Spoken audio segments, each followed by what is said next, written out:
Tere! Täna on nii ilus ilm ja tulin siia õue peale natukeseks olema ja lihtsalt kiikuma ja mõtisklen siin omaette. Ma olen pisut üle 10 aasta tegelenud joogaga, kas siis joogatundides käinud või enamasti küll joogatunde andnud. Ja hästi palju on muutunud selle ajaga. Päris sellist, mida võiks jagada ja mille puhul ma ise tunnen, et on väga inspireeriv ja võib-olla ka natukene julgustav ja toetav, kui sina otsid midagi, millega tegeleda oma tervise heaks.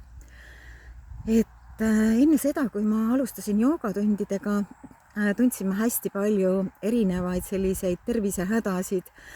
Ma põdesin hästi palju külmetushaigusi, mis nüüdseks on täiesti möödanik, et vahel harva tekib köha või nohu, aga võrreldes sellega, mis oli enne, ei ole see üldsegi mitte märkimisväärt.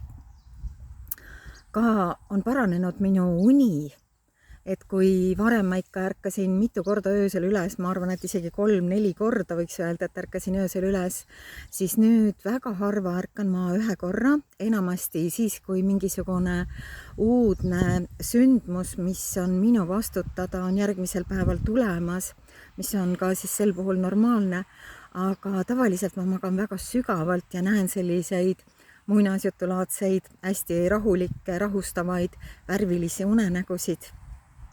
Kui sina tunned, et sa tahaksid midagi teha oma tervise heaks, siis rõõmuga kutsun sind enda tundidesse. Osa tunde on ka videos ja nad on juba ette salvestatud, nii et sa saad suure hulga erinevaid tunde, milles sa saad osaleda video teel või siis reaalselt või siis veel parem, tule meie joogakooli kursustele ja saad ise nende teadmiste osaliseks ja saad neid teadmisi omakorda edasi jagada.